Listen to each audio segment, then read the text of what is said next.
This is the Powered by Rock podcast with your host, Isaac Kuhlman.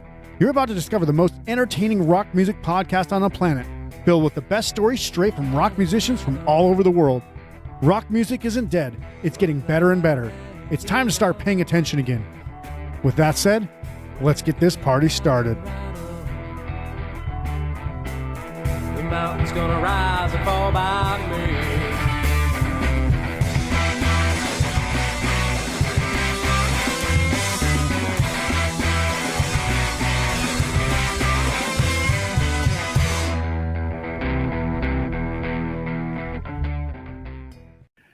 Hey, everybody. Welcome to the Powered by Rock podcast. We're only speaking with Canadian-born Las Vegas legendary host, announcer, actor, and philanthropist Mark Shunock. Is that how you pronounce it, Mark? That's it. Mark Shunock works for me. Perfect. As I've heard other people absolutely obliterate that name, so I wanted to make sure it's at least somewhere in the ballpark. But for those of you who don't know, Mark's obviously been an actor. He's done Timon in The Lion King on Broadway. He's a born and bred hockey player, goalie from Sault Ste. Marie, Ontario, the home of the Sioux, if you know anything about that little town and how well they're known for their hockey. He's also literally raised millions of dollars for charity, has excited thousands of both hockey and boxing fans here in Las Vegas as an in-arena announcer for the Stanley Cup champion Vegas Golden Knights. That's why I'm wearing this today. And as the host of Top Ranked Boxing on Friday night.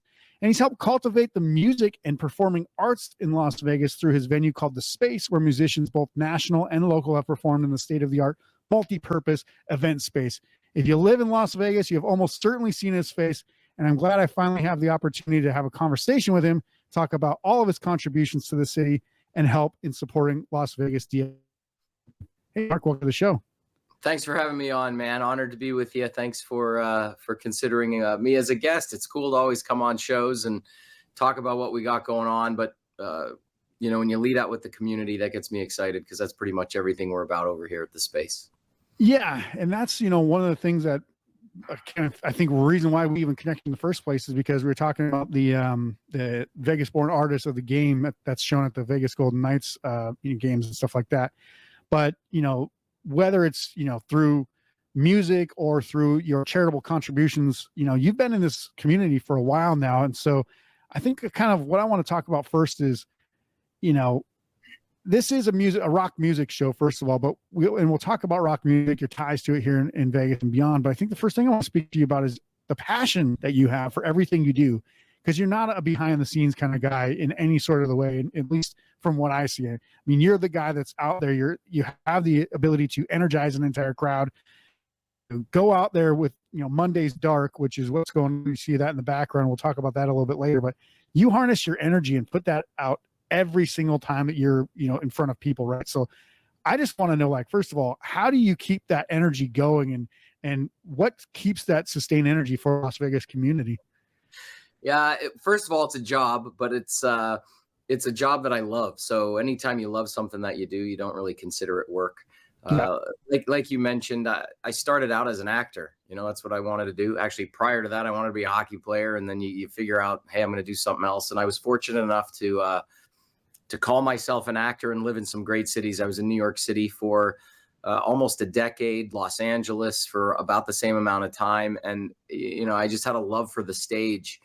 I was fortunate to perform in some great Broadway shows, and Rock of Ages is what brought me to Las Vegas. I thought, hey, this is going to be such a cool thing. I'll go out there, I'll do 6 months, I'll do a year, and then we'll move on to the next gig. But I fell in love with Vegas and the community. It wasn't the buildings, it wasn't the restaurants, it wasn't the shows. It was literally the community of Vegas that really grabbed me. And that's why I'm still here. It's 11 years and counting. And I'm very fortunate to call Las Vegas home because of this incredible community and everybody that makes this city go. So, my wife and I decided early on when we got here that, we had a very special opportunity and we wanted to make the most of it and give back in ways that we could as performers. And so that's, that's the quick answer. But, Vegas is a special place and just thrilled, honored to be here calling it home.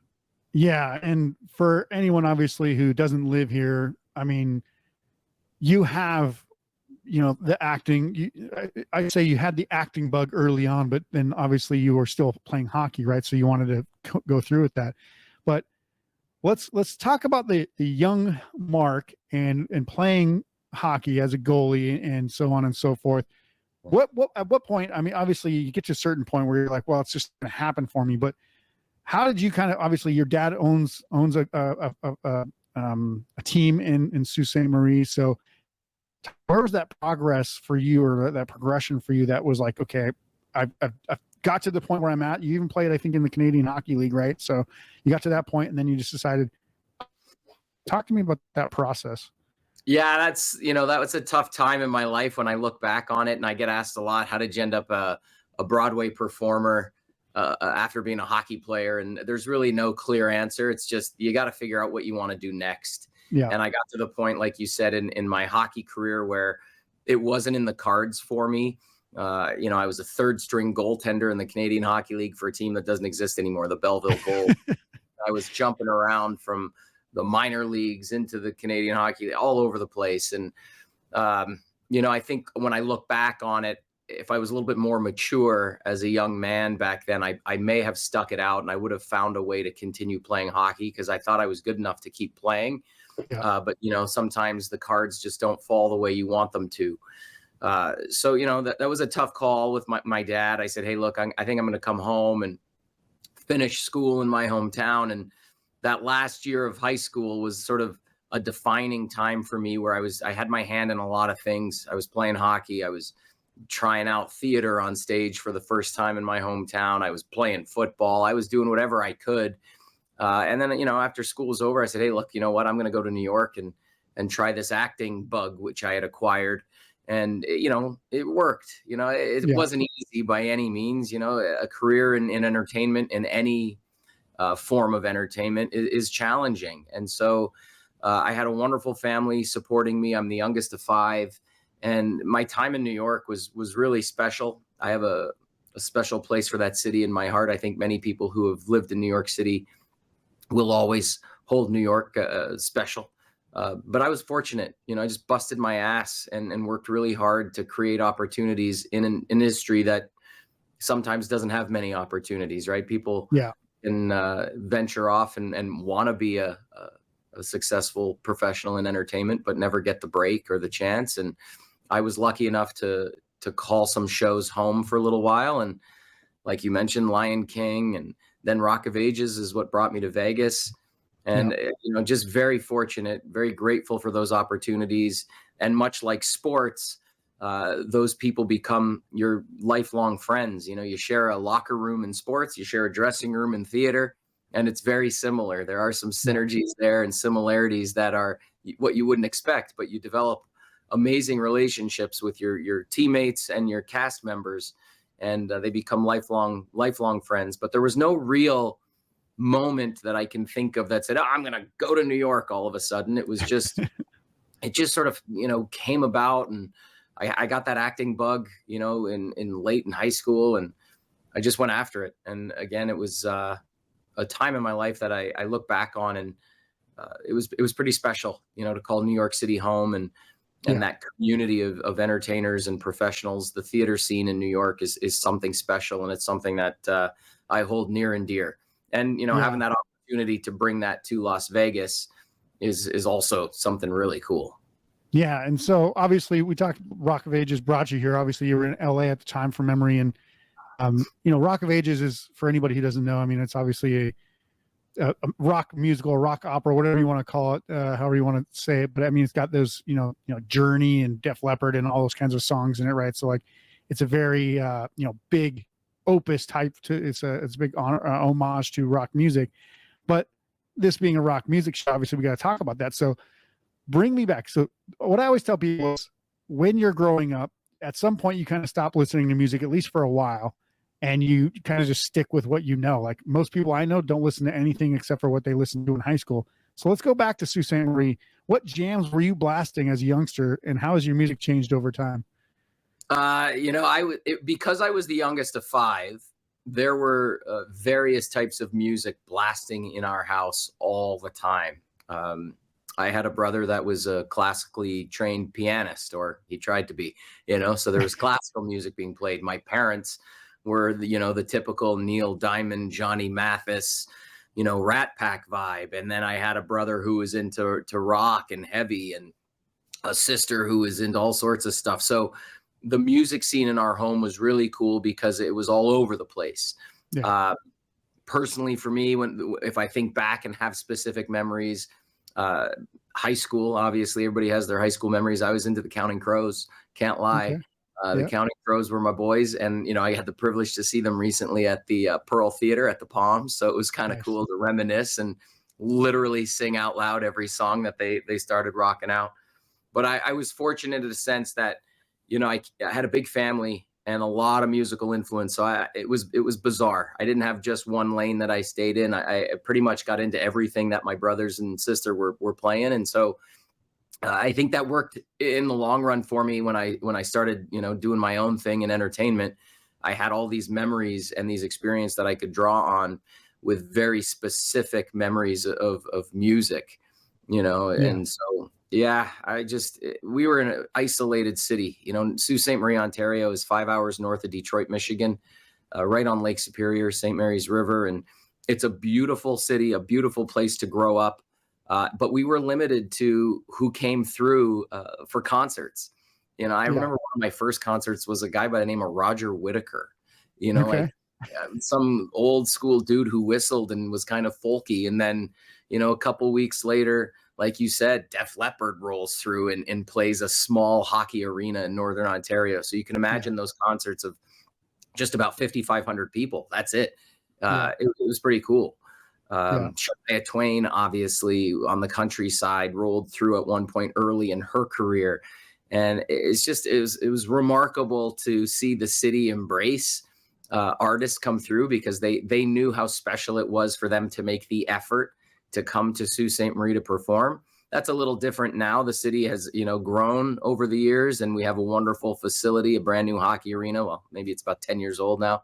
But, so it was cool growing up in the Soo, and it was a pretty cool music scene too, from a local standpoint. A lot of friends in high school had bands, and we had a lot of dive bars that just had music going every weekend. And I think a lot of that played influence on me then that I didn't really understand. And it sort of guided me. And even to this moment today with our venue, The Space here in Vegas, I have things that I've designed in this venue that are straight up memories from Sault Ste. Marie dive bars, nice. And it's been a wild ride. And to be able to just sit here and think about that, so it's bananas. Yeah. So I'm going to segue to the next question with a couple of Counting Crows references by saying, round here in Vegas, we're going to have a bit of a long December, but in that December, you're going to have Monday's Dark 10th anniversary. So I actually, I'm really interested in this because a lot of people, obviously, I haven't actually been to it, which is crazy because I've had a couple opportunities to go, but I have a 2.5-year-old son. So it's tough to like get out of the house on a day that, it's tough. But the concept is essentially that, we have some of the most, incredible performers living and working in Las Vegas, right? And so like a lot of the times, because all the tourists go back on Sunday, Mondays don't have shows. So the idea is that Mondays are dark for casinos, these employees, right, that are in theater and music and stuff like that. So that's where the name, I assume, comes from. I mean, it's from Monday's Dark, right? And you have a lot of these people come into your establishment, The Space, which I've been to. I actually saw you there recently. I didn't say hi, but I saw you pass me, and I was like, "Oh, that's Mark right there. And he owns the place." But yeah, so talk to me about the essentially the last 10 years, the over $1 million that you've raised, obviously, for the community. All that money stays in Las Vegas. Obviously, when we're talking about rock music, independent DIY scenes, essentially you're doing it from in a grassroots campaign just by knowing enough people to kind of make that network work, right? So talk to me about the last 10 years of Monday's Dark. Yeah, so you're spot on. The name comes from the fact that Broadway is traditionally dark on Monday. And when we first got to town, we were following the traditional Broadway schedule, 8 shows a week, and Monday night being our only night off of the week. So cast members, we have 4 days off a month. That's it. the rest of the time we're on stage singing iconic 80s tunes. And, you know, as you know, Vegas is very red carpet happy. We'll roll out the red carpet for an opening of Applebee's, you know. So as entertainers in town, part of our responsibility with the show was to support and frequent a ton of charity events. The unfortunate part about that is, you know, for us, it was kind of a pain in the butt because we'd have to go to the theater early, put on our costumes, get in a car. The car would escort us to the charity event. We'd take a picture on the carpet to say we were there, and then we would leave to go back to our show. We didn't even know anything about the event. So I didn't know anything about some of the most, you know, notable, reputable nonprofits in town, Opportunity Village, Keep Memory Alive. All of these huge nonprofits would invite us as entertainers to walk the carpet, and we would leave. And I thought, well, there's got to be a better way to give back. That's where Monday's Dark came from. We would just start getting all the entertainers in town to show up on a Monday night and do what they do: entertain, perform, tell jokes, do a magic trick, sing a song. It didn't matter. And we'd have a full band on stage. I'd hire my guys. We'd have an 8 to 10 piece band, full horn section. And we would raise money on a Monday night and give it all away. And the goal was always to raise $10,000 in about 90 minutes. And we've done that. We've done that 181 times. We have a list of 300 local nonprofits on a wait list waiting to party with us. And Monday's Dark will celebrate its 10th anniversary this December 11th at the Pearl Theater, of all places, at the Palms Resort Casino. They've been great to us. So we leave the space for the anniversary event just because we're going to have 2,000 people in a room, and clearly the space isn't big enough. But we're going to celebrate a decade of giving back, and it's something that we're incredibly proud of as a small organization. You know, we're not household by any means, but we're a bunch of entertainers in town who raise $10,000 every other Monday, and it's a well-oiled machine. We never repeat a nonprofit. You never know who's going to show up, but what you do know is that your $20 ticket is going to go to a great cause, and you feel good about it, and hopefully you get a few laughs and see some cool people get up on stage and perform. So it's been 10 years, a little overwhelming to think of. I never anticipated celebrating 1 year of Monday's Dark, but here we are 10 years into the game. And while it's not household in the public sense, in the nonprofit side of things in our community, we're well established and well known now in the nonprofit philanthropic world. And it shows. We have 300 local charities waiting for us to call them and say, hey, we're going to throw you a Monday's Dark party. And it is a party. You know, we drink, we get stupid and give all the money away. We try not to make it too serious. There's enough serious charity events in Las Vegas. We don't need another one. So we're just a way for the entertainment community to give back. And the entertainment community has embraced the program. Monday's Dark, when we first started, I needed to call performers and say, hey, come and do something. And they're like, what's this for?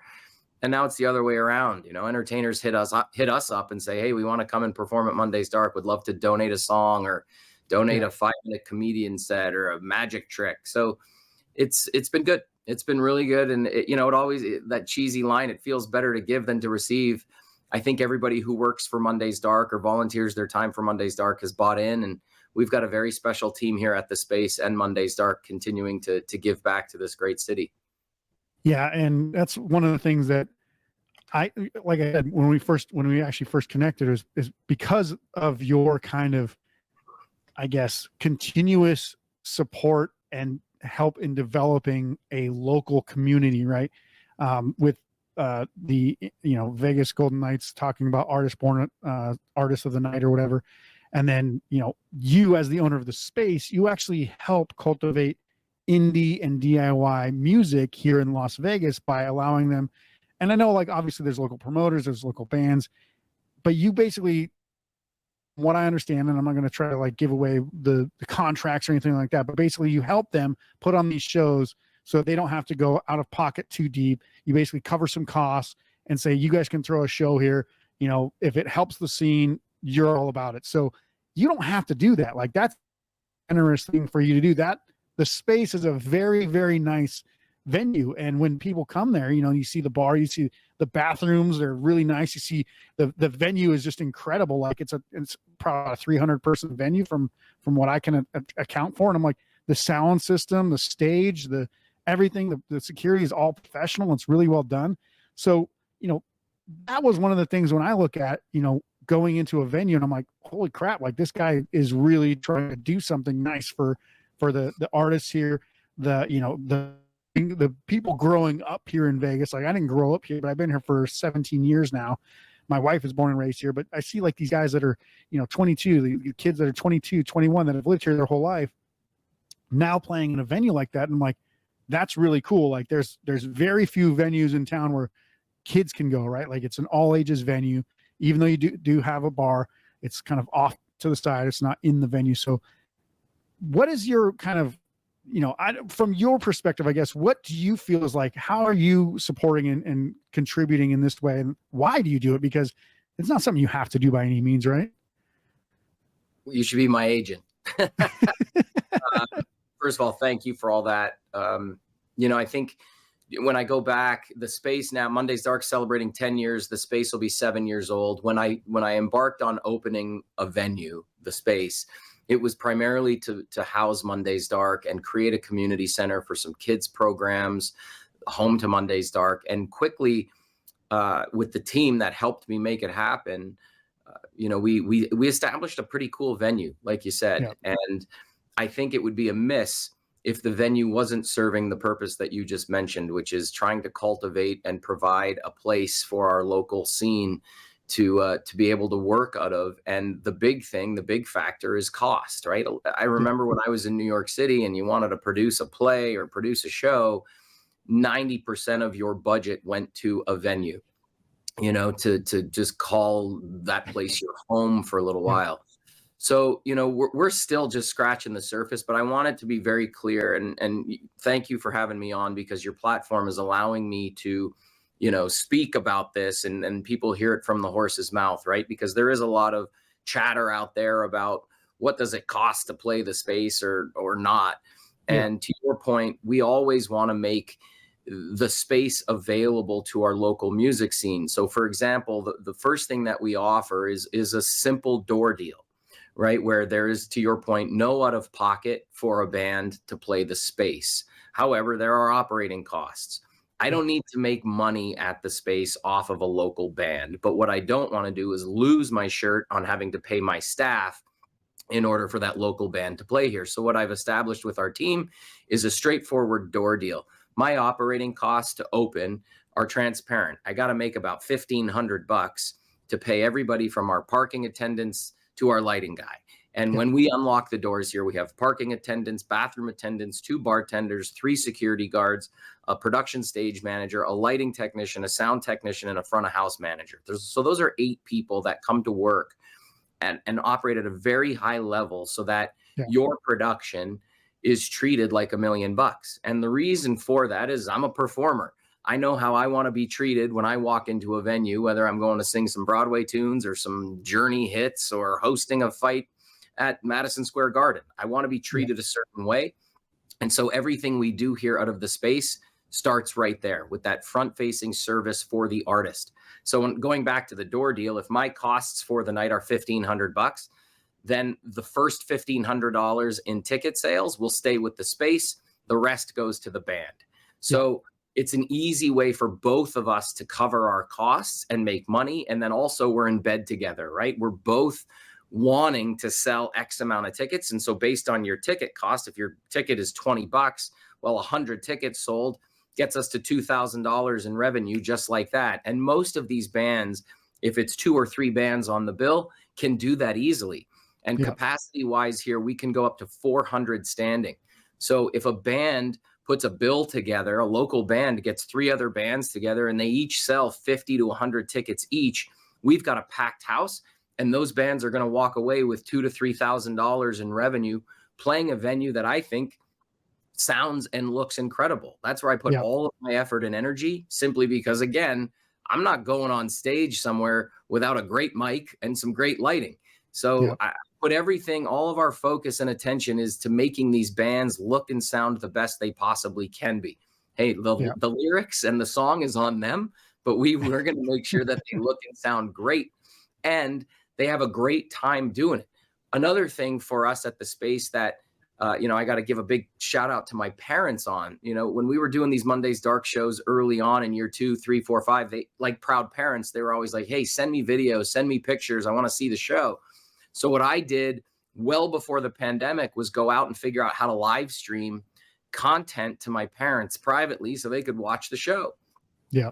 Fast forward 2.5 years later, we hit the greatest or the worst moment in the history of mankind, this COVID-19 pandemic. We're forced to shut down. Well, the space at that point had 7 cameras and $250,000 in live stream equipment in the facility. So now bands were hitting us up going, hey, I want to do my show here just so I can grab the content and sell it to this corporate client for their Zoom conference. It was the craziest time for us. But because of my parents asking for all this content all the time, we were ahead of the game in the live stream category, where now we have all this great gear. And so the shows that we're doing now are kind of a hybrid of in-person and live stream. So we can do a pay-per-view concert just like we can a fight. In my day job, I host for Top Rank Boxing. So we can now live stream concerts anywhere on the globe. And Monday's Dark, for example, is live streamed for free on all of our social channels because we want people to tune in and donate to the nonprofit. Sure. But for bands, if you have a national audience, we're going to live stream pay-per-view your show out of the space. And people love that because it's live from Las Vegas and we tune in. We get some Broadway headliners. John Lloyd Young comes here twice a year. John is not household by any means to the rock crowd, but he played Frankie Valli in Jersey Boys on Broadway and in the film. He was in the Clint Eastwood movie, Jersey Boys. He played Frankie Valli. He's got a great voice. When he comes to the space twice a year, he live streams as well. And he actually sells more tickets online than he does in person because the way we set up the room for him is about 200 with cabaret tables. And it's this intimate setting with tables and candles. And it's awesome.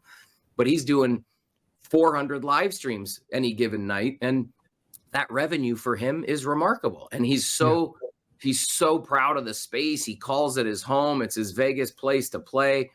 And so going back to how we started this question, it is kind of my responsibility as a venue owner to make sure that our local scene has a place where they feel supported and it's working.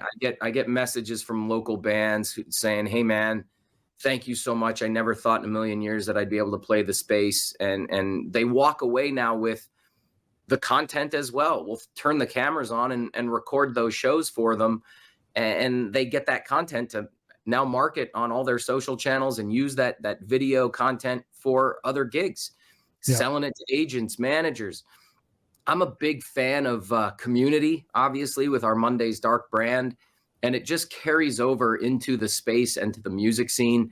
And next year, man, you're gonna have me back on because I got more things to talk about with how we're gonna help grow the music scene here and cultivate an even bigger community. We've got some major projects announcing with some strip properties and making sure that our local artists, our local musicians have places to play that are high level, high production value, and again, serve a purpose for them. It's not playing in somebody's backyard or some shithole. It's you're literally getting on a stage that looks and sounds great. And we make it super affordable, like you said, with no out of pocket. So hopefully people who hear this, who are in the biz, hit us up. It's info@thespace.lv. We're always booking 4 or 5 months in advance. We want to make sure that we together as a venue and artist, we come together and we're both got skin in the game, right? We market for you. You're on our social. You get your email blast on. We have a 22,000 email database now at the space over the last 5-6 years that we've amassed. And so we want to brag about who's coming here. And if we're not doing that, we're not doing it right. So for a local band, we want you at the space. It's as simple as that. Awesome.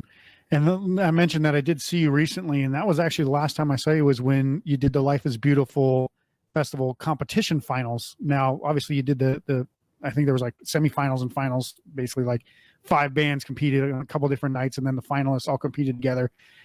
This year, Pure Sport, which is my favorite Las Vegas band, won the event, went on to play Life is Beautiful. But how did you partner with Life is Beautiful? Because this is obviously like a pretty mega festival for nationally and internationally known artists that just happens to be hosted in downtown Las Vegas. but now you're obviously supporting again the Las Vegas community and getting a spot into Life is Beautiful. So how did you get involved with that? I called them. And to your point, exactly. I know a bunch of the guys, Craig Nyman, obviously there. He's one of my best buddies in town. And the way it originally started was a couple years ago, there was a streaming company, which is no longer in existence, called Sessions Live. And Sessions Live, when they were in existence, same thing. They were cultivating a scene online where it didn't matter where you lived in the world, you had a platform now that you could market yourself. You could literally be playing in your living room and they would stream it on their platform, and people would support you with financial contributions through their streaming platform. So Sessions Live had a partnership with Life is Beautiful one year where they took over the stage at the Container Park. We had used Sessions Live at the Space a few times. We partnered on some shows. And so they had asked me to host the stage that season or that year at Life is Beautiful. Anyway, that partnership went away, but it gave me the idea of like, hey, what we're doing at the Space deserves an imprint or an impression at Life is Beautiful. So I said, look, why don't we do a battle of the bands at the Space, and the winner gets a spot at Life is Beautiful? And they agreed. And to be honest, I thought I won the lottery. Well, we had almost, in our first year doing it last year, we had about 200 local bands submit. The Life is Beautiful team was entrusted with selecting the 16 finalists per se from the submissions. And then we had a panel of judges over 3 days, or 3 weekends for that matter. And like you just said, Pure Sport won a 30-minute set on the Rolling Stone stage at Life is Beautiful. That's something that those kids will never forget. We've got incredible content from it. And we just reached out to Life is Beautiful to lock down our dates for next year. So this is something that we're going to grow, we're going to continue, and we're going to build upon it. So we're really excited about the Life is Beautiful partnership. And their mindset is the same as ours. They know how special it is for Life is Beautiful to be in Las Vegas. It's not so much about the festival. It's about the festival being in Las Vegas. This is a special city. Our music scene here is incredible. And I'm really proud of the partnership between our venue and their festival. Listen, we're not, who knows? Pure Sport could turn out to be the next Imagine Dragons, right? And we can better than that, I hope, but no, I'm just kidding. Yeah, but you know what I mean. That big, yes. You know what I'm talking about. So like we can say 10 years from now, when those kids are playing sold out stadiums around the world, I can say, hey man, they got their start right here at this goofy warehouse. It's not goofy anymore. It's cool as shit. A block off the strip. Yeah. So that's something we're really proud of. And that's something that we're going to put a lot of focus and attention into next summer. So once the dates are locked down, you'll be the first to know. We'll say, hey, look, guess what? The festival has granted us another opportunity. We're going to do the Battle of the Bands. We called it Hot August Nights. And again, that goes back to what I said earlier with my parents being Neil Diamond fans. That was one of the most iconic albums, right? So we were like, let's do this contest in August. August for us can sometimes be a little slow because it's so hot and nobody wants to do anything in Vegas, but it crushed, man. We had 3 weekends. We had hundreds of people come through the Space every Saturday night. And I'm just, like I said, I'm so excited for that partnership. It's going to open the doors to so many other things for not only the festival, but for us as well here at the Space. Yeah, I agree. Like I said, I mean, what you are doing at the Space and what you're doing with like a lot of the stuff, Monday's Dark, Life is Beautiful, Vegas Born Arts of the Night at the arena. You know, there's just so much that you're supporting everybody here in town with that. You know, I just wanted to say on behalf of all the bands and all the promoters and everybody here in town, thank you, obviously, and keep doing what you're doing, because, you know, that's my goal, like doing this podcast, doing with the website that I do. I want to, you know, shine a light on the people that are working their butts off to try to make good music, and they just can't break through to a certain amount of people, right? So shine a light on those people, and hopefully, you know, that makes everybody, all of us around this area kind of, you know, what is it they say, like all boats like rise with a rising tide or whatever like that. Yeah, listen, you got to support your community, you know, like that. I have a passion for it like you do. So thanks for all you do. But like, listen, this is where we live and breathe and work day in, day out. So, you know, I feel like it is my responsibility to give back. listen, it's a business at the forefront. Like, listen, Monday's Dark is a nonprofit, right? We give a ton of money away. We raise a lot of money for local charities, but it's a business and it has to be governed as such. Yeah. It's got to be managed in a way that makes sense. And I think the work that we started doing in Monday's Dark really had an influence and impact on how we operate the space. At the core of everything in this venue, it's community based. It really has to be. If you aren't sitting there going above and beyond, supporting the people that walk through your door, you're just not doing it right. And so from an entertainment standpoint, our whole staff here is bought into this mission of cultivating a scene and supporting our local musicians in a way that allows them opportunities that they maybe wouldn't have had before. And I can speak on personal matters. Like I'm from Sault Ste. Marie, Ontario. I didn't know what Juilliard was, or NYU, or Carnegie Mellon, or Yale. I had no idea of those colleges or what they meant to the entertainment world. I just got on a plane one day and flew to New York and figured it out. So here's my resume. It's a blank piece of paper. Yeah, and I sounded Canadian. I had a big, thick, cocky accent, and oh, hey, hoser, I'm here to try to be an actor, eh? And people are, who are you? So, listen, if I'm able to provide something, an outlet, a venue, a facility, which will, help these bands get to the next level in their careers, I'm all about it. And I'm proud of that. Our whole team here is. So it's a cool thing we got going on. I think it's only going to get bigger. It's only going to get better. Like I said, next year, we're going to have some crazy announcements. We've been doing the Monday's Dark program for 10 years. The space has been around for 7. And like I said, I feel like we're only getting started.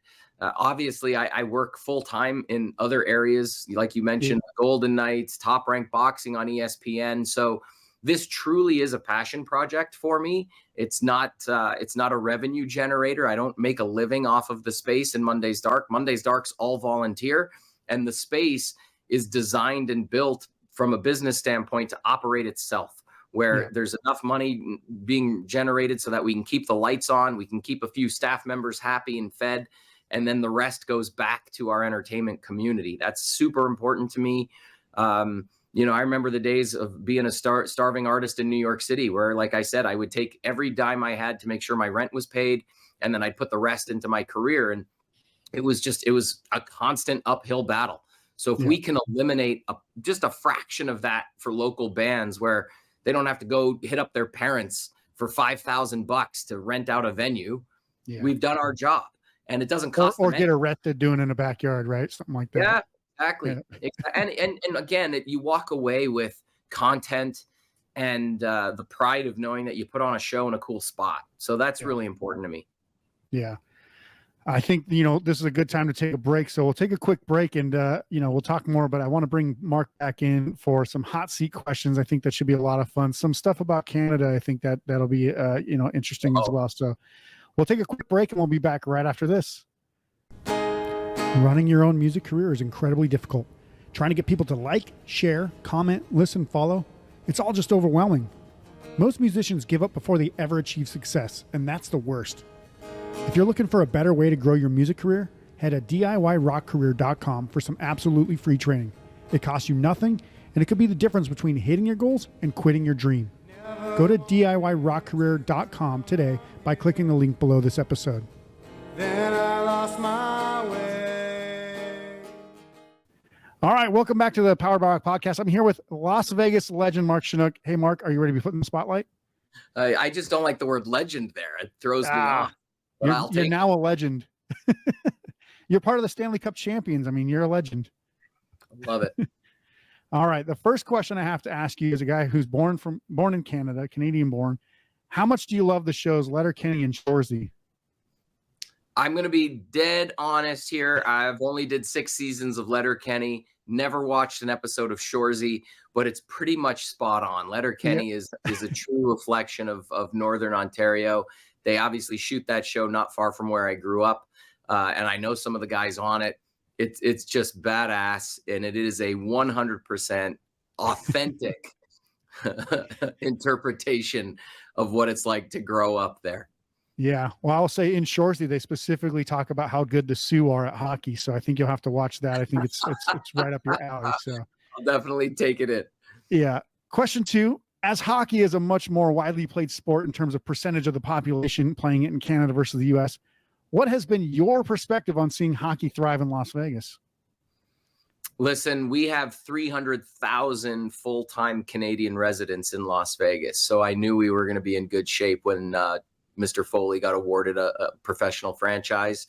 And now, 6 years in, having won it all, I think our fans eventually will be in for a rude awakening. Knock on wood. Hopefully it doesn't happen. But we have been very fortunate to have. Are you saying we're going to have a losing season at some point? Don't put that hate on us. Eventually, in my lifetime, it might happen. But we've been very fortunate that we have had winning seasons 6 years in a row. Obviously, we've won the Stanley Cup. We've been twice. That's unheard of. Yeah. So, I think our fan base is knowledgeable of that now. Like, they understand how lucky we are. So enjoy it while you can. Hockey has taken over Vegas, and it will for a long time to come. I think a lot of it had to do with the fact that we opened our inaugural season a week after the largest mass shooting in the history of the United States. So the Vegas Golden Knights will forever be tied to healing a community. Yeah, they truly are Vegas born. And that's something that I can say as a day one employee since the beginning. It's something we carry with us that we're very proud of, knowing that the Vegas Golden Knights helped heal a community. That's something that no other franchise, whether it's sports or an Applebee's, can ever take away from the Vegas Golden Knights. And now to say that they're Stanley Cup champions, to quote George McPhee, you feel like a made man. And it's a special feeling. That's especially true in Las Vegas, where, it was built on the mafia. So there you go. All right. So I don't know if you're a lover of poutine or not, but I'm going to ask you, because I absolutely do love poutine. What's the best poutine you've ever had? What were the toppings and where did you get it? So I'm a poutine purist. And for those of you who are watching who don't know what it is, it's French fries with cheese, curd, and gravy. And that's it. I am not a fan of shifting or pivoting from direction to direction here. I like it the old school way. Don't put anything else on it. Some people put tomato sauce and all these things and pepperonis, and it's like no, it's gravy, it's cheese curd, it's French fries. There is a truck stop over the bridge, the international bridge, which takes you from Michigan to Canada in Sault Ste. Marie. There are 2 Sault Ste. Maries. There's one on the Michigan side, one on the Canadian side.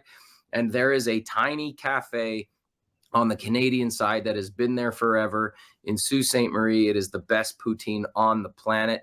Don't at me, hold my beer. Just go to the Sioux and that poutine. That's it. Nice. I was going to say, if you're going to say like something like you're going to add the smoked meat that, in Montreal, they always say add that smoked meat and stuff. It's just pastrami. I'm like, I like pastrami, but you can eat pastrami or poutine any way you want, but I'll take it just straight up too. I will honestly say, though, I haven't had it in a long time because I'm trying to manage. That's why you're thinning and I'm not. There is no monitored diet or workout routine, which includes poutine. It's true.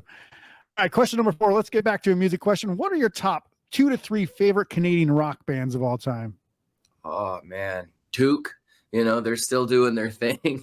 But if I go back to my high school days, it's the Tragically Hip. Okay. Hands down the Hip. They were real. You felt a sense of pride of who you were. They were proud of where they were from. And so for me, it was the Tragically Hip.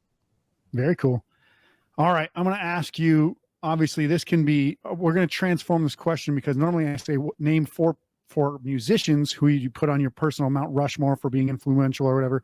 But let's just say, as far as, because you can say actor, comedian, whatever, name your top 4 influences of all time for who you put on your Mount Rushmore for your personal influences of any genre or any medium. Yeah. The first would be Michael J. Fox. Okay. Just his story is incredible. If you haven't read his books, read his books.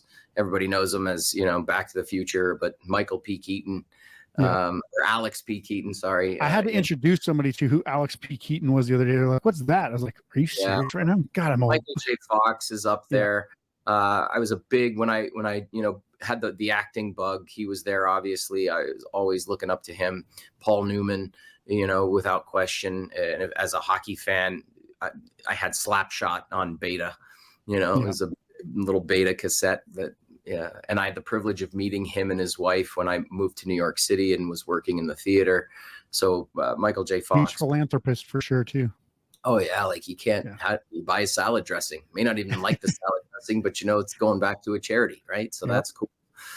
From a music standpoint, I didn't really get the bug of music and the writing and the intricacies of music until I was much older. Like I said, I listened to the Counting Crows in high school or the Tragically Hip. I didn't really get into music until I moved to New York and was getting paid to sing in shows. And so that's when you're ripping the music apart and understanding what you're singing and how you're singing it.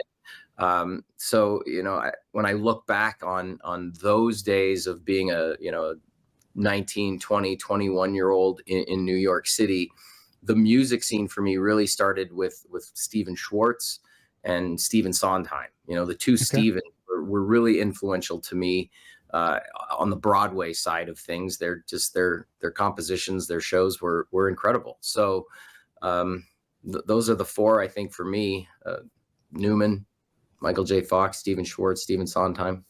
That's awesome. Well, that's very cool. That's the only spotlight questions I have for you, but obviously you're a busy man. So what we're going to try to do is we're just going to wrap things up because I know you got a million other things to do, but I want to thank you so much for being on the show today. I do want to mention, obviously you can go ahead. I want people to know about Monday's Dark's 10th anniversary show. So I'd love to give you a couple minutes just to quickly talk about what you got going on with all that stuff. Yeah, everybody listening, if you can come out on Monday, December 11th, we're going to take over the Pearl Theater at the Palms. So it's a big step up for us. Normally Mondays takes place here at the Space, but we're going to go into the Pearl Theater with 2,000 locals. Tickets start at $20. mondaysdark.com or thespacelv.com will direct you to tickets for the 10th anniversary. Our goal that night is to raise $250,000. So we've got our work cut out for us. We want to raise $250,000. We're going to celebrate the year that we've had. We've partnered with 21 local nonprofits in 2023. And on that night, we're going to announce the 21 charities that we're going to partner with in 2024. So there will be 42 local nonprofits represented in one room. We're always proud of the anniversary event for that fact because nobody's competing with each other. We're all there supporting each other. It's Monday, December 11th, doors at 7, show at 8. The lineup's going to be ridiculous. Some of the top shows from the Strip will be represented, and we're going to raise a ton of money, a ton of awareness. And I need everybody in the community to come out. It's $20. You can get a ticket. Come party with us at the Palms on a Monday night in December. You do not want to miss it. And like I said, I love what I do for a living with the Golden Knights and Top Rank Boxing. But the passion for getting out of bed every day and getting to it is all about Monday's Dark. So if you can spend $20 on a Monday night with us, I'd appreciate it. mondaysdark.com, thespacelv.com. It's Monday's Dark 10th anniversary, December 11th. Don't miss it. All right. I obviously want to thank Mark Shunock for being on the show today. Make sure to check out the show notes below to see all of Mark's projects and support the hell out of this gem of a human being. Make sure to go to Monday's Dark 10th anniversary show. If you do live here in Las Vegas, if you're making the trip out from somewhere else to Las Vegas during that time, December 11th, make sure to come support Monday's Dark 10th anniversary. And remember, the Powered by Rock podcast is powered by our listeners. To show us some support, please be sure to subscribe and share the podcast on social media. You can also click below to make a donation to the podcast to help keep us making some awesome episodes with awesome guests like Mark. You can see the full video interview on our YouTube channel and Spotify now as well. If you want to check out some of our awesome content or our merch and gear, head to poweredbyrock.com to see what's good there. That's our show for today. I'll see you soon for the next episode. Until then, rock on.